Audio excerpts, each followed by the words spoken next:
71페이지 할 차례죠. 공동사무소 할 차례 맞습니까? 우리가 이때까지 한 게 1조 목적, 그 다음에 2조 용어의 정의, 3조 중개대상물, 그리고 4조 공인중개사 제도 4조부터 8조까지 공인중개사 제도를 했고, 9조 등록 절차에 대해서 공부했습니다. 등록관청 이런 거. 그리고 10조가 결격사유입니다. 결격사유, 개업공개사 등의 결격사유. 그 다음에 중개사무소에 대해서 했습니다. 고용인에 대해서도 했고요. 법 15조 고용인도 했고, 사무소, 분사무소 설치 이런 것들에 대해서 공부했고요. 그 사무소 중에서 이제 71페이지 공동사무소입니다. 옛날에는 합동사무소라고 불렀습니다. 같이 사용한다는 이야기죠. 공동사용. 71페이지 개업공인중개사는 양가로 1번에 보면 그 업무의 효율적인 수행을 위해서 다른 개업공개사와 중개사무소를 공동으로 사용할 수 있다. 개업공인중개사는 이렇게 되어 있기 때문에 끼리끼리가 아니라도 됩니다. 즉 중개인은 중개인끼리, 공인중개사인 개업공인중개사는 공인중개사인 개업공개사들끼리만 할 필요는 없습니다. 그냥 개업공개사이면 가능하고요. 다만 업무정지기간 중에는 공동으로 사용할 수 없습니다. 처음부터 두 명이 같이 사용하다가 한 명이 업무정지 당하면 나머지 빼고 업무하면 되지만, 업무정지 당하고 나서 공동으로 사용하는 것은 안 됩니다. 그 다음에 이게 13조 6항에 딱 한 개 조문밖에 없고요. 그 다음에 72페이지 양가로 4번에 보면은 시행령 16조 공동사무소 사용 절차, 법 13조 6항 규정에 따라서 중개사무소를 공동으로 사용하고자 하는 개업공개사는 법 제9조 규정에 따른 중개사무소 개설 등록, 법 제20조 규정에 따른 중개사무소 이전 신고하는 때 그 사무소를 사용할 권리가 있는 다른 개업공인중개사의 승낙서를 첨부해야 된다. 개업공인중개사 승낙서를 첨부해야 됩니다. 건물주 승낙서 첨부해야 된다. X로 출제된 바가 있습니다. 공동사무소에 관한 규정은 이게 끝입니다. 법 13조 6항에 하나, 시행령 16조에 하나, 두 개밖에 없습니다. 자, 그러면 공동사무소 설치 절차에 대해서 보겠습니다. 공동사무소는 공동사무소 설치 신고서라는 법정 서식도 없습니다. 공동사무소 설치 신고서라는 법정 서식도 없고, 다만 그래서 A에서 공동으로 사용하려면 A는 서울특별시 종로구에 있고 B는 부산 동구에 있어도 상관없습니다. 어디에 있든 이전 신고는 해야 됩니다. 하나의 장소에서 같이 사용을 해야 되지 두 군데에 사무소를 두고 왔다 갔다 하면서 공동으로 사용한다는 뜻은 아닙니다. 시도 이전 신고를 하면 됩니다. A 사무소로 이전 신고를 하면 관할구역 밖에 있어도 이전 신고만 하면 된다. 공동사무소를 두고 종전 별도의 사무소를 또 두고 있으면 이중사무소입니다. 하나의 사무소에서 같이 사용할 수 있다는 뜻이고, 또 만약에 A가 사용하고 있는 장소에다가 신규 등록을 하면 이게 공동사무소입니다. 따라서 공동사무소 설치하는 방법은 세 가지입니다. 이전 신고하는 경우, B나 C가 이전할 때는 A 개업공인중개사의 사용 승낙서가 있어야 됩니다. 그 다음에 또 D의 장소에다 두 명 이상이 동시에 신규 등록을 하면 이게 공동사무소가 되는 거지, 별도의 공동사무소 설치 신고서라는 서식은 없습니다. 법정 서식이 없다.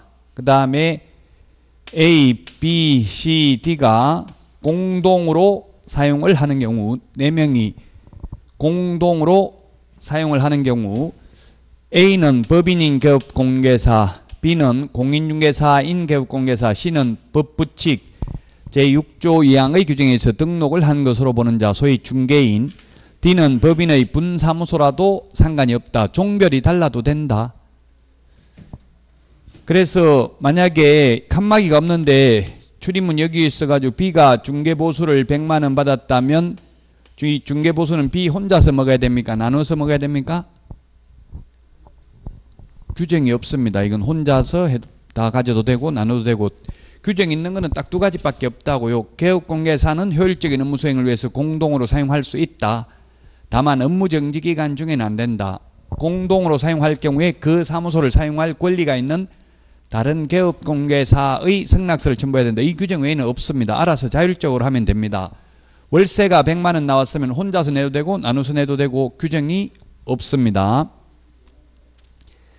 그런데 실제로는 칸막이가 없는데 칸막이가 있는 별도의 사무실이나 마찬가지입니다. 그래서 만약에 갑이라는 실장, 직원, 즉 고용인을 고용을 했다면 A 법인이 이 갑 혼자서 4명을 공동으로 보조해도 되는지 여부를 알려주십시오. 이렇게 국토부에 유권 해석을 의뢰하니까 안 된다. 이중소속에 해당되므로 안 된다라고 해석하고 있습니다.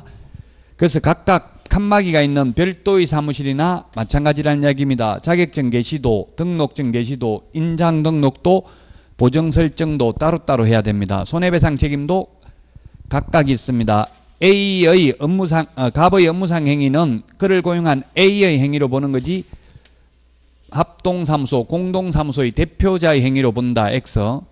공동사무소의 경우 대표자가 일괄하여 이전 신고할 수 있다. X입니다. 각각 독립성이 인정된다. 같이 사용하다가 A가 업무정지 당하면 A 빼고 나머지는 업무해도 됩니다. 그러나 업무정지 당하고 나서 공동으로 사용하는 것은 불가능합니다. 만약 C가 중개인이라면 업무지역 범위는 공동으로 사용하더라도 시도 관할구역에 한정됩니다. 그래서 우리 현업에서는 공동사무소를 거의 보기가 힘들죠. 왜냐하면 이게 알아서 자율적으로 분배를 하면 된다 돼 있는데 이게 혼자 먹으려고 하면 다른 개업공개사들이 기분 나쁘게 쳐다보고 있고, 나눠주려고 하면 또 B가 기분 나쁘죠.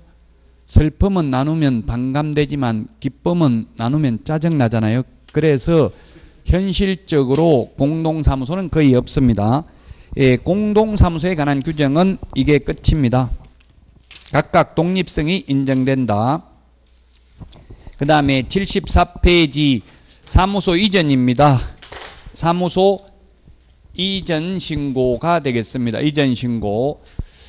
만약에 중개사무소가 서울특별시 종로구에 중개사무소가 있는데 이 사무소를 경기도 군포시로 이전을 한다면 이게 주민등록 전입신고하는 거하고 똑같습니다. 옛날에는 전출신고하고 전입신고했잖아요. 우리도 옛날에는 이전 전에다가 신고를 했었어요. 그러나 지금은 주민등록 전입신고하는 것처럼 이사 가고 나서 옮기고 나서 10일 이내에 사전이 아니라 사후에 이전 후의 등록관청에 신고를 합니다. 신고할 때 제출해야 되는 서류가 등록증, 그 다음에 분사무소인 경우에는 신고필증, 분사무소 신고필증 원본입니다. 원본이라는 말은 없는데 해석상 원본입니다. 사본은 반드시 사본이라는 말을 해야 되죠. 원본은 원본이라는 말을 하지 않아도 원본입니다. 이거 원본, 예를 들면 종로구에서 받은 등록증 원본 반납하고 새로 재발급 받아야 되겠죠. 군포시에서. 그래서 원본을 반납해야 되고, 두 번째 사무소 확보를 해야 되는데 사무소는 소유권 확보가 아니라 사용권만 확보하면 되죠. 사무소 사용권 확보 서류, 임대차 계약서나 사용대차 계약서 또는 자기 건물이면 건축물 내장 같은 것, 이런 것을 제출을 하면 됩니다. 그러면 이전 후의 등록관청이 이전 전의 등록관청에 등록 관련 서류를 송부해 달라고 요청해야 됩니다. 우리 주민등록 전입신고해도 동사무소끼리 요청해서 받습니다. 인감증명서 원본 이런 것을. 마찬가지로 우리도 송부 요청을 하면 이전 전의 등록관청이 이전 후의 등록관청에 지체 없이 송부하는 서류가 3가지가 있습니다. 지체 없이 송부해야 되는 서류가 3가지가 있다. 첫 번째 등록대장, 등록대장. 두 번째 등록신청서류, 등록신청서류. 그 다음에 최근 3번이 중요하죠. 최근 1년간 최근 1년간 행정처분 및 행정처분 절차가 진행 중인 경우 그 관련 서류를 송부해야 됩니다. 최근 1년입니다. 1년간 전과 기록을 가지고 다니게 하는 겁니다. 탈법 행위를 하고 행정처분을 회피하기 위해서 사무소 이전, 휴업, 폐업을 하는 것을 방지하기 위해서 이제 최근 전과 기록을 가지고 다닙니다. 그래서 옮기기 전에 2번 업무정지 당하고 옮기고 나서 또 최근 1년 이내에 업무정지에 해당되는 위반 행위를 한 번 더 하면 과거 기록까지 다 합해서 누적해서 절대적 등록 취소 사유에 해당됩니다. 그래서 이게 최근 1년간 행정처분 및 행정처분 절차가 진행 중인 경우 그 관련 서류도 송부한다는 것. 종로구에 주된 사무소 본사가 있고 경기도 군포시에 분사무소가 있는데 이것을 대전시 유성구로 만약에 분사무소를 옮기는 경우 분사무소는 주된 사무소 등록관청에 신고합니다. 이전 후 분사무소 시장 군수구청장에게 하는 게 아니고요. 우리 그 암기 프린트 4번 맨 밑에 보면 참고 표시해가지고 분사무소 설치 신고, 분사무소 이전 신고, 분사무소 사용할 인장 등록, 분사무소 휴업 신고, 분사무소 폐업 신고, 분사무소 업무정지 처분 모두 주된 사무소 등록관청이 한다고 나와 있죠. 그래서 주된 사무소 등록관청에 이전 신고를 합니다. 그러면 이전 신고를 받은 주된 사무소 등록관청이 이전 전 및 분사무소 이전 후의 시장군수구청장에게 지체 없이 분사무소 이전 사실을 통보합니다.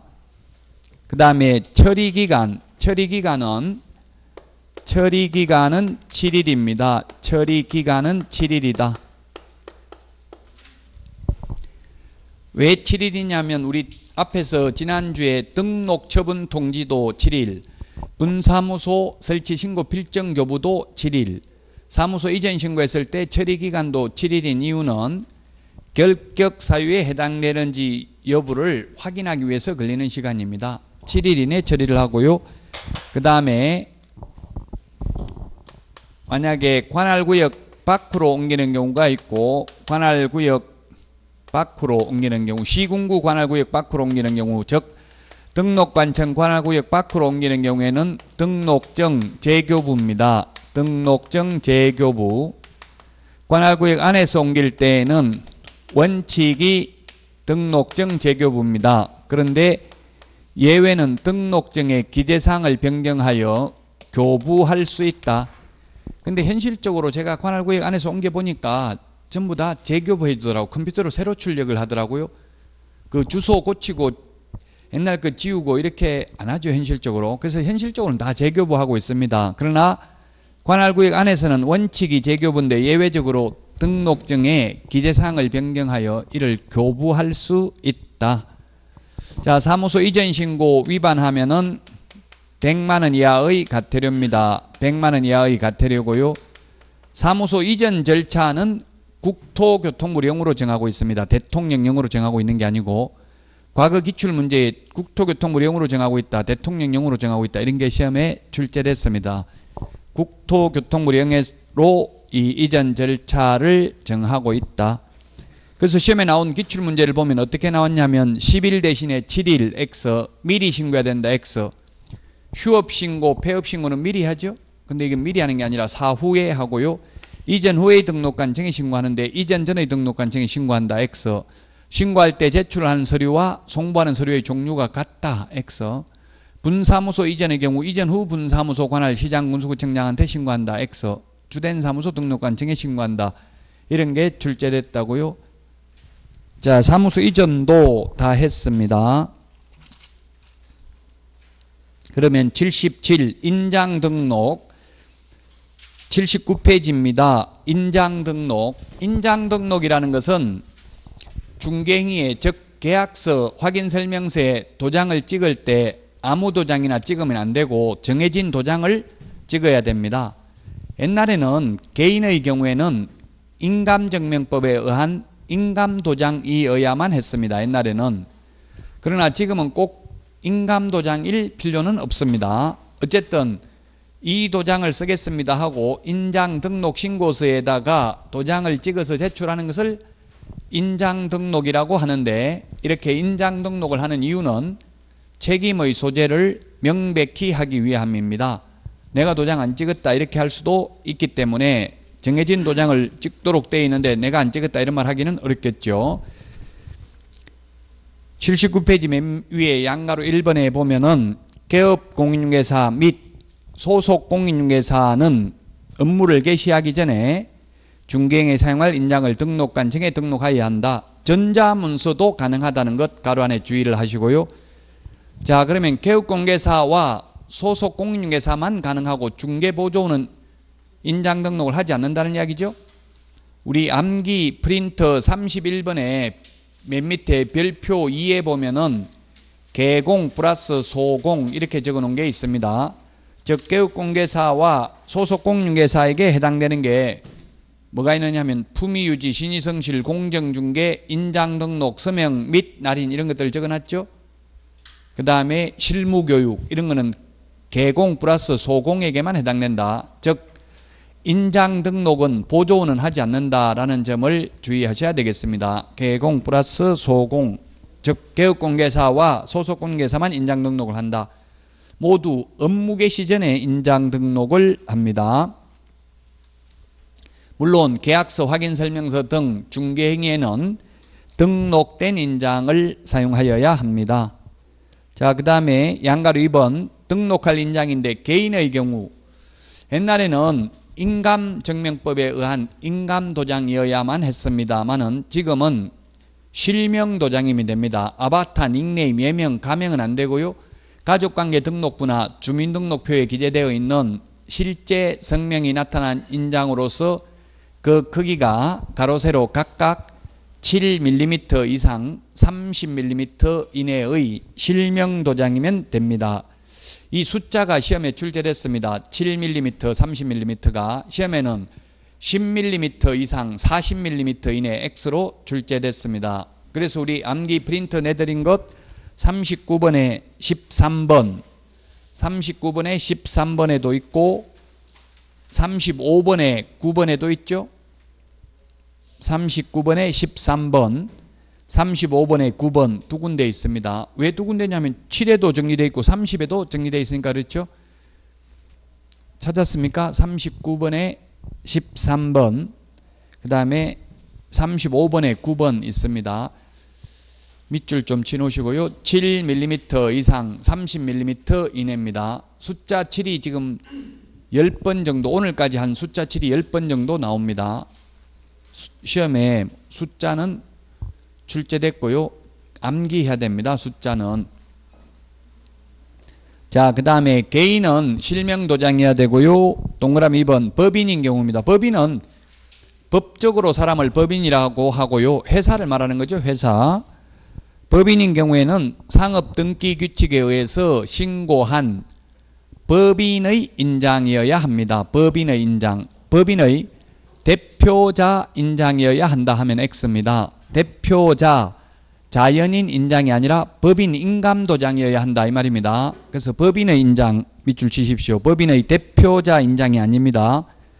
그 다음에 다만 분사무소에서 사용할 인장의 경우에는 법인의 대표자가 보정하는 인장을 등록할 수 있다. 할 수 있다는 말은 하지 않을 수도 있다는 이야기죠. 그럼 분사무소에 사용할 인장을 따로 등록하지 아니한 경우에는 주된 사무소 인장을 사용하면 됩니다. 가져다가 이론적으로는. 그러나 현실적으로는 지금 트러스트 부동산이라고 중개법인이 서울, 부산, 수원, 3호점까지 냈다고 하는데 서울 본사걸 부산에서 가져다 쓰기는 사실상 어렵겠죠. 그러면 법인의 대표자가 보정한 인장을 따로 등록해서 사용할 수도 있고 아니면 주된 사무소 것을 가져다 쓸 수도 있다. 주된 사무소는 법인의 인장입니다. 법인의 대표자 인장이 아닙니다. 그 다음에 80페이지 인장 등록 방법입니다. 인장 등록 방법이 개인의 경우에는 세 가지 방식이 있어요. 그 메뉴에 별지 11호 2의 인장 등록 신고서라는 서식에다가 도장을 찍어서 제출해도 되고 그 다음에 기역에 보면 중개사무소 개설 등록 신청하면서 그 신청서 밑에 보면 도장 찍는 안이 있거든요. 거기다가 찍어서 제출을 해도 되고, 아니면 소속 공인중개사 고용신고서 서식에 같이 도장을 찍도록 되어 있습니다. 고용신고서 서식에 소속 공인중개사의 경우 도장을 찍어서 제출하는 방법, 세 가지 방법이 있다. 인장, 등록, 신고하는 방법은 개인의 경우, 법인의 경우에는 인감도장이어야 하니까, 법인 인감도장이어야 하기 때문에 법인 인감증명서를 제출함으로써 인장 등록에 가름합니다. 상업등기소에 가서 법인 인감증명서를 발급받아서 제출하면 됩니다. 법인의 경우에는. 자, 그 다음에 양가로 4번입니다.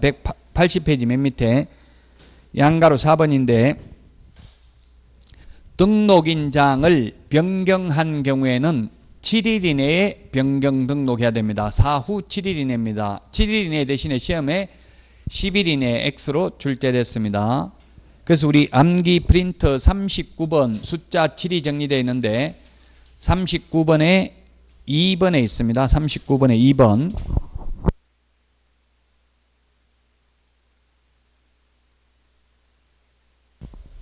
(39번에) 2번에 있죠. 7일 이내 사후 7일 이내 변경 등록하시면 됩니다. 81페이지 위반시 제재인데, 이 인장 등록을 위반했을 때에는 인장 등록하지 않거나 하고도 등록된 인장을 사용하지 않거나 변경하고 7일 이내에 변경 등록하지 않는 경우 모두 업무정지입니다. 개업 공인중개사는 업무정지, 소속 공인중개사는 자격정지 사유에 해당됩니다. 인장 등록을 위반하면. 4번 등록된 인장 사용입니다. 개업 공인중개사와 소속 공인중개사는 중개행위에 등록된 인장을 사용하여야 합니다. 자, 그 다음에 83페이지 휴폐업입니다. 휴폐업. 우리 암기 프린터 휴폐업에 대해서는 암기 프린터 51번에 27, 28, 29, 30에 있죠. 거기에 27에 보면 휴업신고가 있고 28에는 폐업신고가 있고, 그 다음에 29번에 재개신고, 30번에 변경신고가 있습니다. 휴업, 폐업의 경우 등록증 원본을 반납해야 됩니다. 등록증 원본. 우리 암기 프린터 51번에 51개 제출 전부 반납하는 것 원본이냐 사본이냐 적어놨습니다. 사본은 반드시 사본이라는 말을 적어야 되고, 원본은 원본이라는 말이 없어도 해석상 원본이 되겠죠. 그래서 등록증 원본을 반납해야 됩니다. 반납, 제출해야 됩니다. 반납해야 된다. 휴업, 폐업 다 반납해야 됩니다. 반납하러 가야 되니까 방문 신고만 가능합니다. 방문 신고만 가능하고 전자문서는 불가능하다는 이야기입니다. 방문 신고만 가능하다. 근데 재개신고, 변경신고는, 재개라는 것은 휴업 신고를 한 상태에서 업무를 재개하겠다고 하는 게 재개신고잖아요. 그래서 이미 반납된 상태이기 때문에 또 반납을 할 수가 없죠. 그래서 등록증 미반납, 반납하지 않습니다. 이건 이미 반납되어 있는 상태이니까. 따라서 반납을 하러 가지 않아도 되기 때문에 전자문서도 가능합니다. 전자문서도 가능하고, 그리고 방문신고, 신고서 제출도 가능하다. 방문신고도 가능하다. 둘 다 가능합니다. 재개, 변경신고는, 이 4개 휴폐업 신고는 모두 미리 신고해야 됩니다. 미리, 사전에 신고하면 됩니다. 미리 신고하면 되는 거지, 7일 전에 신고해야 된다, 7일 이내에 신고해야 된다, 이런 거 X죠. 미리 신고하면 됩니다. 사전 신고입니다. 자, 그 다음에 휴업의 경우에는 3월 초과해서 3월 초과해서 휴업을 하고자 하는 경우에만 신고하면 됩니다. 그러면 3개월 이하 휴업할 경우에는 신고하지 않습니다. 안 와도 됩니다. 근데 현실적으로는 휴업하는 사람은 거의 없습니다. 거의 뭐 한 명도 없다고 봐야 돼요. 정상적으로는 한 명도 없습니다.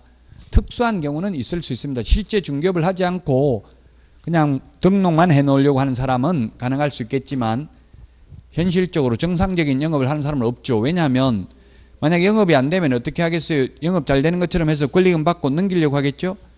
근데 권리금도 줄 사람이 아무도 없으면 보증금이라도 빼고 다른 사람한테 넘기는 게 낫겠죠. 왜냐하면 휴업해 놓으면 문 닫아 놓으면 월세 내야 되고 그 등록돼 있기 때문에 보정 설정도 계속 해둬야 되고 그리고 나중에 6개월 휴업했다가 다시 문 열면 손님 와요 안 와요? 우리 학원 6개월 동안 또는 3개월 동안 강의 안 하다가 다시 하면 오겠냐고요. 소문 나가지고 그 중개업소는 영원히 망하는 거예요. 권리금 한 푼도 못 받아요. 그래서 현실적으로 휴업하는 사람은 없고요. 다만 현실적으로 휴업하면 휴업했다고 출입문에 써붙일 의무도 없어요. 그런 말 휴업했다고 써붙이라는 말 없죠. 근데 제가 휴업했다 사람 없다고 써붙이는 거 봤어요. 점심 식사하러 갔다고 휴대폰 번호 적어놓은 거 봤어요. 중개사무소에. 또 본 거 보면 제가 본 거는 부모님 상당했다고 일주일 동안 문 닫겠다 이렇게 해가지고 써붙이는 거는 봤어요. 그런 거는 봤지만 실제 부모 상당해도 누구 뭐 실장이라든지 직원이라도 누구 근무하게 하는 경우가 많아요. 현실적으로. 웬만하면 휴업을 하는 경우는 그 보통 이제 개업공개사들이 지치면 매니지즘에 빠지고 이러면 그냥 팔아버리더라고. 그만두고 또 그 권리금 받고 이렇게 해가지고 한 1, 2년 쉬었다가 재충전해가지고 다시 개업을 하고 이런 식으로 하더라고요. 이게 10년 이상 똑같은 걸 하면 지겹거든요, 사람이. 그러면 좀 한번 휴업해가지고 또 한 1년 놀면 지겹잖아요. 또 일하고 싶은 생각이 들잖아요. 그럼 다시 개업하고 이런 것도 괜찮아요. 계속 하면 사람이 짜증만 늘거든요. 지치고 이러면.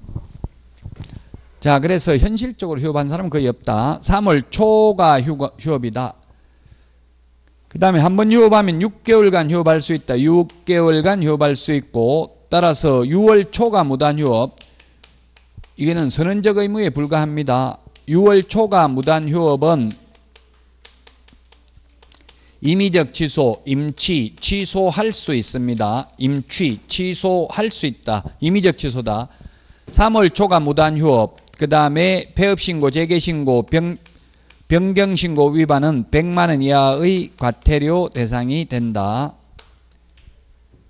재개신고는 휴업을 했다가 재개신고를 하면 등록관청은 반납받은 등록증을 즉시 반환해야 됩니다. 즉시, 지체 없이가 아니라 즉시 반환해야 됩니다.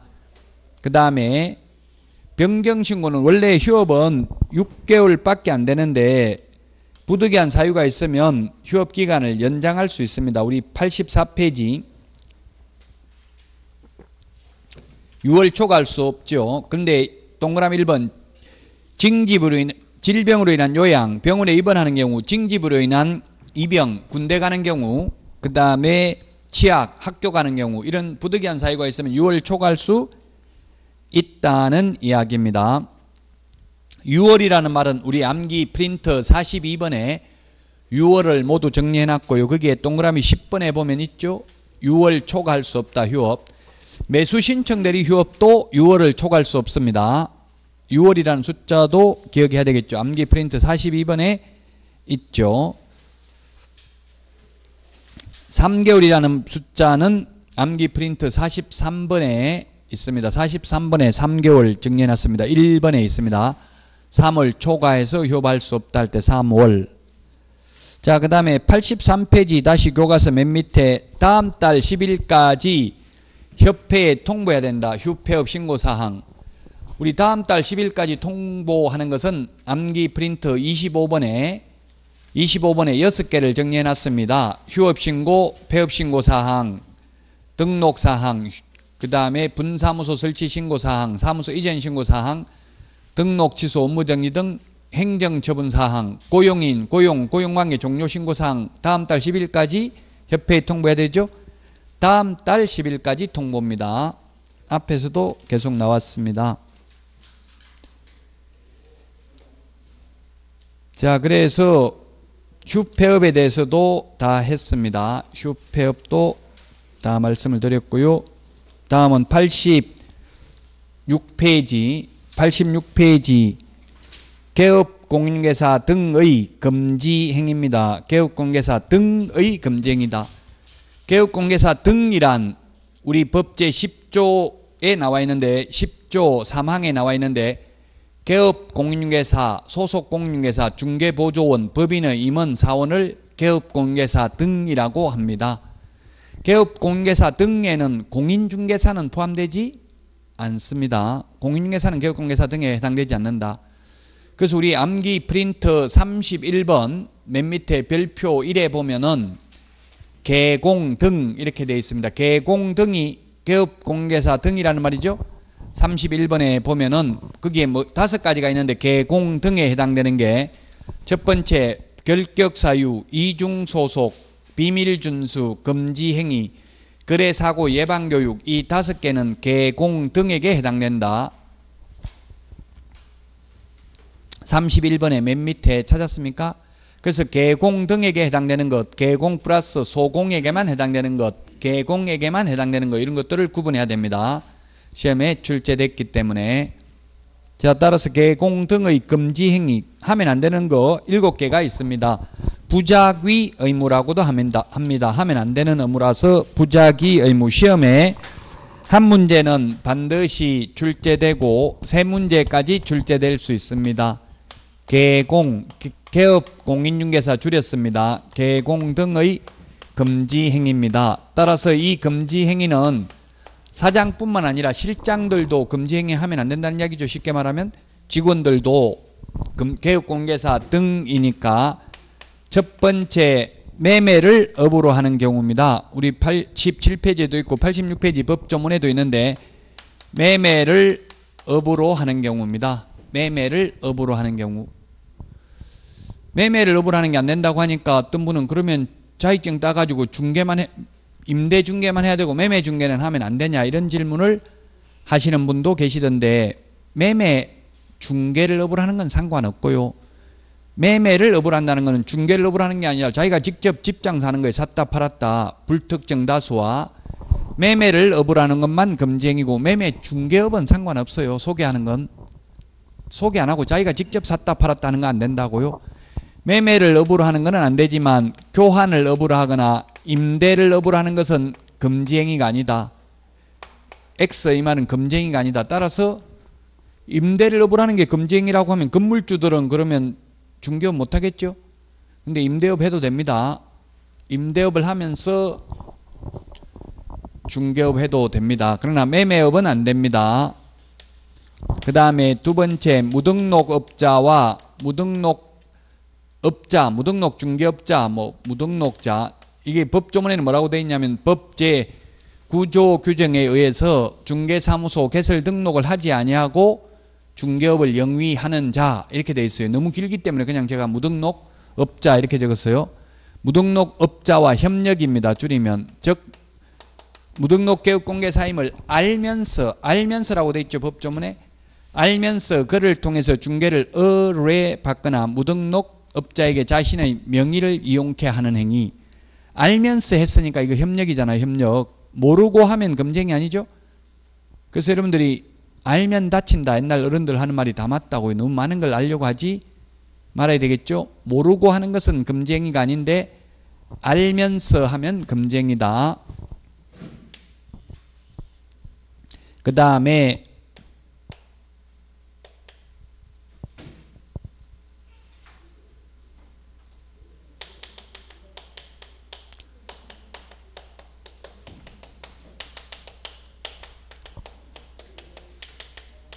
중개, 보수 또는 실비 초과 징수는 어떠한 명목으로도 안 된다. 어떠한 명목으로라도 아니 된다. 중개 보수만 초과해서 받으면 안 됩니다. 따라서 중개 보수가 아닌 분양 대행, 이삿짐 센터 알선, 도배업체 소개, 컨설팅하고 받는 수수료는 중개 보수가 아니니까 받아도 상관없죠.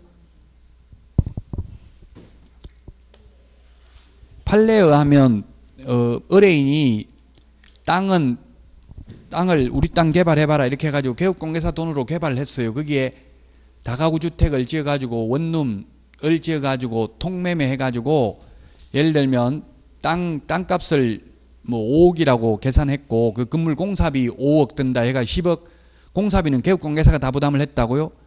그래가지고 만약에 그 5억에서 10억 들어가지고 20억에 건물을 지어가지고 팔았다고 이러면 10억이 남았잖아요. 그 10억 남은 걸 반반 나눠 먹는다. 그 땅 주인하고 개업공개사하고 나눠 먹으면 중개보수 초과에 해당되는지 여부. 그렇게 땅 주인은 그렇게 하라고 해놓고는 처음에는 나중에 20억에 파니까 20억에 대한 중개보수 0.9%만 떼고 나머지는 다 달라 이렇게 한 거예요.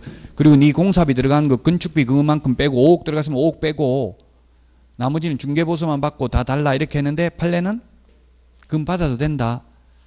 개발하는 거 그건 개발이라고 개발. 개업공개사가 돈 투자했잖아요. 개발을 하는 거는 가능해요. 개발업. 그런 거는 받아도 중개보수 초과에 저촉되지 않는다라고 판례가 나와 있어요. 그 의뢰인들이 처음에는 뭐 다 뭐 준다고 해놓고 나중에 되면 딴소리 하는 게 굉장히 많아요. 처음에는 뭐 얼마만 입금시켜주고 다 먹어라 이렇게 해놓고 또 너무 많이 먹는 것 같다 이렇게 하면서 안 된다 하는 경우가 많아요. 자, 중개 보수 또는 실비입니다. 그래서 보수 외에는 실비도 받을 수 없다. 실비 명목으로라도 받을 수 없다 하면 X죠. 실비가 들어갔으면 실비는 받아도 돼요. 계약 성립 안 돼도 제주도에 땅 보러 왔다 갔다 하면서 비행기 값 들어간 거 있으면 비행기 티켓팅 한 거 받아도 됩니다. 그런 거는 실비 실제 들어간 돈이 실비예요. 숙박비 제주도 가서 하루 만에 못 오고 숙박비 식비 이런 거 들어간 거는 받아도 된다. 초과해서 약정하면 전부 무효가 아니라 초과 부분만 무효입니다. 전부 무효가 아니라 초과 부분만 무효다.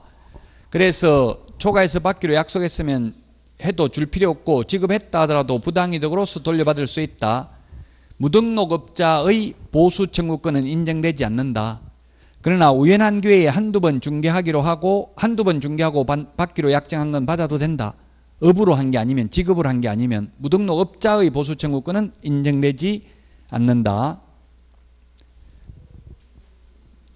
어떠한 명목으로도 안 됩니다. 그래서 국선 작가의 미술품을 한 점 선물로 받았다. 중개보수 외에 금 한 양을 감사의 표시로 받으라고 간곡하게 요청하여 마지못해 이를 수령했다. 다 X입니다. 정중하게 거절해야 됩니다. 자, 그 다음에 현금을 지금 판례들 이게 시험에 이게 가장 많이 나왔어요. 3번이 현금을 초과해서 받았다가 돌려주는 것도 위반이다. 수표를 초과해서 받았다가 부도가 나서 현금화하지 못해도 이미 받았기 때문에 위반이다. 그러나 받지는 않고 받기로 약속만 했다. 10억만 입금시키고 더 받는 건 다 먹어도 좋습니다. 이런 약속만 했다고 당연히 위반되는 것은 아니다. 미수범은 처벌하지 않는다.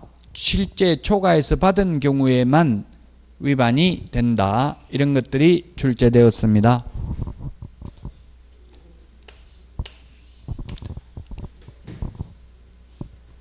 그 다음에 거짓된 은행, 거짓된 은행. 거짓된 은행, 말과 행동, 그 밖에 의뢰인의 판단을 그르치게 하는 행위입니다. 어떤 것이 여기에 해당되는지는 사회통념상 판단해야 됩니다. 의뢰인이 진실을 알았더라면 계약하지 않았을 것으로 생각되는 행위는 하면 안 된다.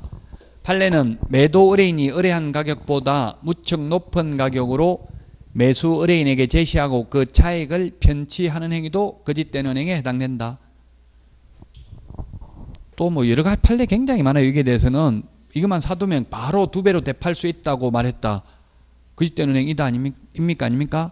이죠. 그렇게 하면 앞으로 오를 가능성이 있다. 좀 이렇게 추상적으로 말해야지. 이거 사기만 사면 바로 2배로 되팔아 줄게 이렇게 말하면 그건 거짓된 은행이라고요. 1년 이하의 징역이나 1,000만 원 이하의 벌금입니다. 앞으로 암기할 때 이건 반드시 나오니까 반드시 암기해야 되겠죠. 매무수거 이렇게 암기하도록 하겠습니다. 매무수거는 1년 이하의 징역이나 1,000만 원 이하의 벌금. 그 다음에 분양 관련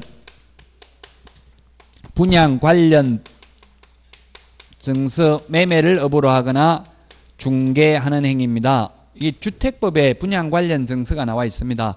주택 상한사채, 그 다음에 청약통장, 청약예금, 청약부금통장 이런 것들, 딱지, 물딱지, 조개딱지 이런 것들 분양 관련 증서, 매매를 업으로 하거나 중개하는 행위. 주택법에도 이거 똑같이 3년에 3천만 원 돼 있습니다. 3년 이하의 징역이나 3천만 원 이하의 벌금. 그 다음에 의뢰인과 직접거래입니다. 의뢰인과 직접거래. 의뢰인과 직접거래. 그 다음에 쌍방대리. 의뢰인과 직접거래 쌍방대리가 되겠는데, 그 다음에 마지막까지 적어놓고 볼까요? 탈세 목적으로 미등기 전매 등 투기조장입니다.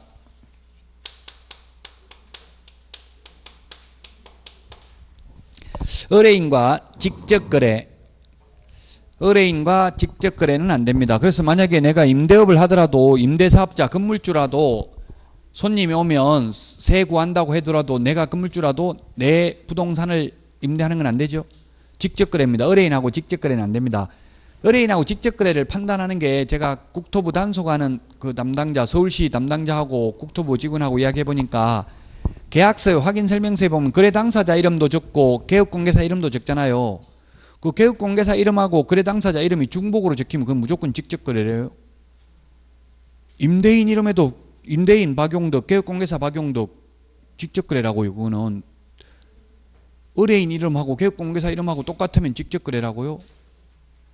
자기 건물도, 이거 인터넷에도 질문 많이 올리더라고. 나 건물주인데 내 거 임대만 그냥 하려고 자격증 따는데 안 되냐 묻는데 안 돼요. 그럼 하려면 어떻게 해야 돼요? 이론적으로는 다른 개업공개사의 중개를 통해서 내놔야 된다고요.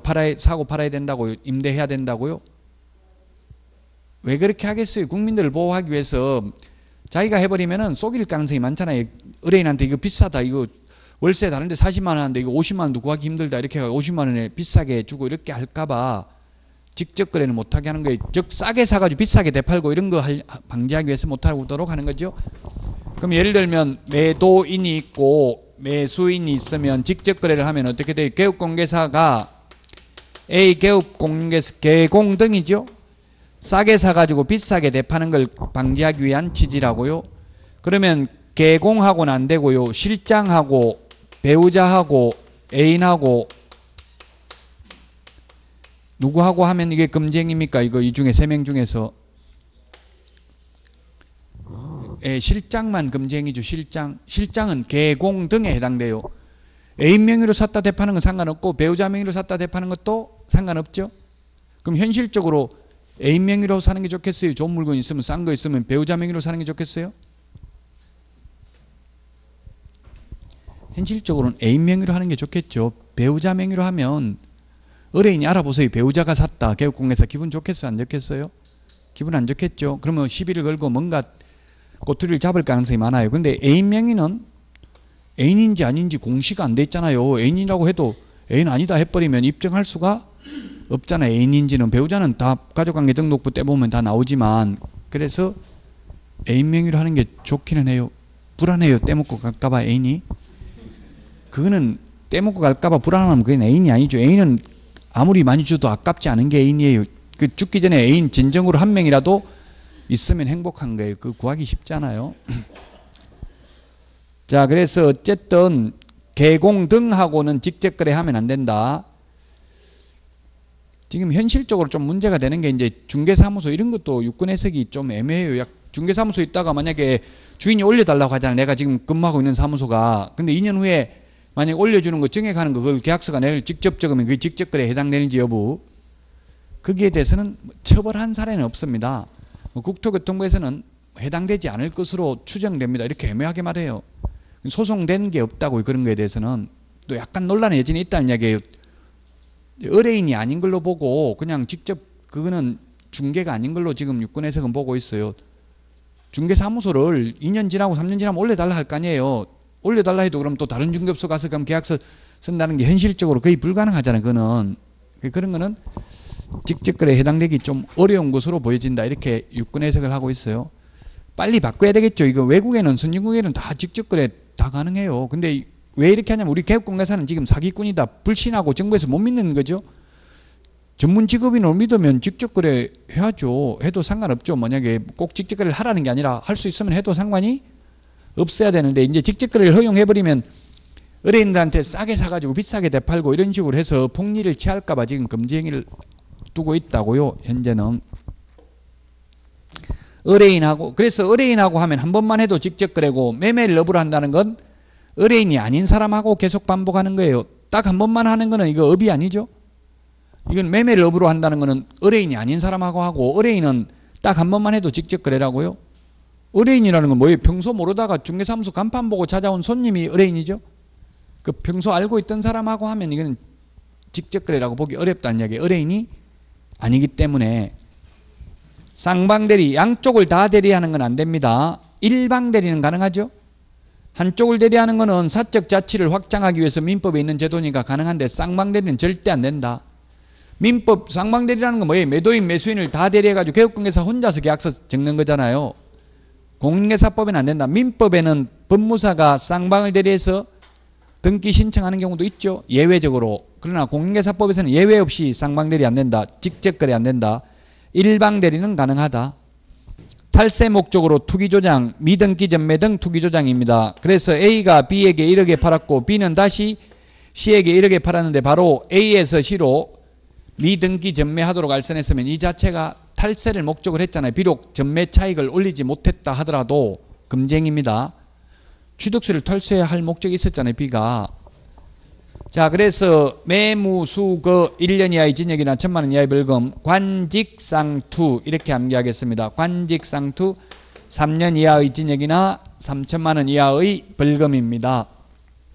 그 다음에 이러한 금지 행위를 하면은 개업 공인중개사의 경우에는 임의적 취소, 등록을 취소할 수 있고요. 취소 안 하면 업무 정지할 수 있습니다. 소공의 경우에는 소속 공인중개사의 경우에는 자격정지 사유입니다. 자격정지 사유. 금지 행위하면. 그래서 제가 세 문제까지 나온다는 이야기가 이 행정처분에서 한 문제, 행정형벌에서 한 문제, 금지행위 자체에서 반드시 한 문제 이렇게 해서 세 문제까지 나올 수 있고요. 한 문제는 반드시 나옵니다. 매무수거 관직상투 같이 시작. 네, 금지행위 꼭 암기해야 됩니다. 그래서 95페이지까지 말씀을 드렸습니다. 금지행위 여기까지 하고 쉬었다가 96페이지 기본 윤리부터 하도록 하겠습니다.